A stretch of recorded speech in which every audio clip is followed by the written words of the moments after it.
What it is, it's your boy Dutch the Damon, and you now watching Damon Time with Dutch. On today's episode of Prison Stories Uncut, we down Jessup and JCI with it, man. Now, this situation took place over 20 some odd years ago, right? It had your boy out back trapped in that cut annex. But before I hop off in the storytelling mode, we're going to go ahead on and run the shout-outs down for the people that have been supporting the channel through Cash App. First up on the list, we got the brother Spencer Randolph. This brother a loyal supporter. Watch all my content, man. Brother watch the channel all the way from New Orleans. Appreciate you, brother Spencer Randolph. Next up on the list, we got the sister Octavia Lewis. This sister don't just watch, she support. Appreciate you, sister Octavia Lewis. And last but not least, we got the brother Vincent Turner. This brother a loyal supporter, man. Watch all my content. Appreciate you, brother Vincent Turner. Now that we got that out the way, let's get it. Yeah, man, so right after the NBA war jumped off between the Good Brothers and the Bloods up Roxbury on that farm, right? I got packed up and sent down Jessup and JCI, the cut annex. Put me behind the door for 30 days. So while I'm behind the door down there, Good Brothers is sending me over. My second day over there, I had a radio, a TV, and endless backup. See, you gotta understand, JCI back then was a maximum security prison for lifers. So the camaraderie, the brotherhood down there was on the next level. Because dudes really carried it like we all we got. You know what I mean? Brothers took good care of me while I was on lockup. But anyway, I probably was behind the door probably like 11 days at this time. Still don't know who all on the tier, because they only let one cell out at a time, 23 and 1. And me, I ain't had no cell buddy. So if I ain't yell out on the tier, I literally had nobody to talk to. So you know I wasn't ducking no wreck. Every time they open that door, I'm coming out. So one afternoon, they popped my door for wreck and showers, right? Phone time. So I come out, hop on the phone, call my girl, chop it up with her for like 15 minutes. Boom, get off the phone, on my way down the hall to the shower. Because you got to split that hour up. That's all they going to give you. Like I say, I'm on my way down to the shower. So while I'm walking down the T, I hear somebody like, hey, Dutch, hey, Dutch. I look over, looking in the cells. I see the nigga G I was locked up with down for Tucson. I call him Gangster G. Looked like he was happy to see me. He was in the door like, yo, come here, yo. So I went over to the crack of the door, got to hollering at him. What the fuck happened? Why you down here? Because Patuxent is a program jail. Once you get in that program, you're supposed to go home from there. So you can the program for niggas that caught mad time when they was young, you feel me? So he was in the program. He must have got kicked out just like me. So he get to telling me like, yeah, shit jumped off down Patuxent, they sent him out of there or whatever, right? He been down in out back in the cut annex for like 2 years for real. So I'm like, oh, okay, all right. Fuck you on lock up for what? He get to shaking his head like, you ain't gonna believe this shit. I'm like, what? What's going on? I'm all ears. Cause I'm thinking he about to tell me he got caught with some wine or he got caught with a phone, some dumbass shit like that. But he like, yo, I got into it with your peoples. I'm like, my peoples? Like, yeah, yo. Now, G not a good brother. Gangster G not a good brother. He that's a cool nigga from Green Mountain, you feel me? From East Baltimore. Plus, he was all right with me down in Patuxent, you feel me? So I'm like, what you mean you got into it with him?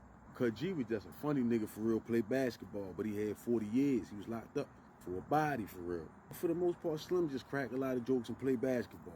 Fun-loving guy, everybody like G for real. Well, he get to telling me he had a cell buddy when he was in population, general population, that was a good brother. Now, according to Gangster G, him and the good brother that was his cell buddy know each other from the street. They from the same hood, Greenmount Avenue. This is why they was in the cell together.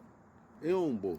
Well, according to G, because they know the same people, the good brother's supposed to went in G mail and got G baby mother information out of his mail and shit. Basically start writing G girl letters and all that shit. Sneaking, getting phone time in, talking to the man, girl. The man don't even know he talking to his girl on the phone. Cause the whole time he already knew G baby mother. But he went through G stuff to get in contact with her. Now G not with his baby mother no more. But she was coming up to jail, bringing his son up there and shit like that to see him. All right, so fast forward. G tell me they call his cell buddy that was the good brother for a visit. He all excited in the cell, brush his teeth, throw his clothes on, get fresh real fast, get his hall pass, going on up the visiting room, see his visit, right? But about 15 minutes later, they called Gangster G for an attorney visit. So now both of them got visits, but the good brother already done went down there. So G tell me like, yeah, he get his pass and go down to the visiting room to see his attorney. But when he get in there, he see his cell buddy, which is a good brother, sitting across from his baby mother, from Gangster G baby mother. She just a smiling in his face. He said when he seen that shit, his heart dropped. This nigga really in the visiting room with his baby mother.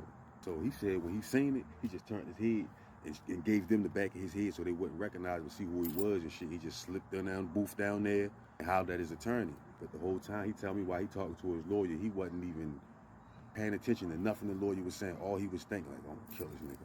So when he get back on the tier, once visit's over and everything, he get back up on the tier. The good brother visit was over beforehand because he went before him, so the good brother was already in the cell.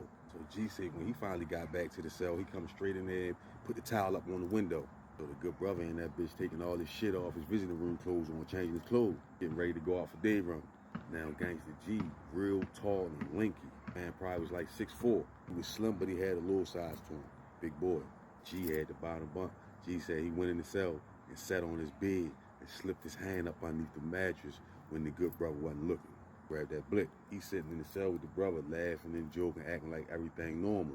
As soon as the good brother get up to go take a piss and stand in front of the toilet with his back turned, Gangsta G hop up, hit him all in the back of his neck with the blick. Neck, back, and rib area, all in his rib cage. Really tried to delete the brother. Good brother had to go to shock trauma and some more shit. So they grabbed G, put G on lockup, gave him some more time, street charges, some more shit. Tell him they gave him 3 years for that stabbing. Added on to the 40 he already had. Naturally, the good brothers is hot about this. So he tell me he was only on lockup for 60 days. They let him off in population. They just sent the good brother out to jail. They kept G in the jail though. So he comes off, goes in population. They put him in C building. He telling me this story. I'm looking through the crack of his door. He telling me the story. He get to lifting his shirt up like, man, as soon as I got in there on the TED, man, them niggas hit the shit out of me, man. He showing me all these wounds. Good brothers done chopped them all up. Now, he PC status on lockup. They had him on a lockup tier in a PC cell. Involuntary, meaning the administration feared for his life. This nigga signed an interstate compact contract agreement.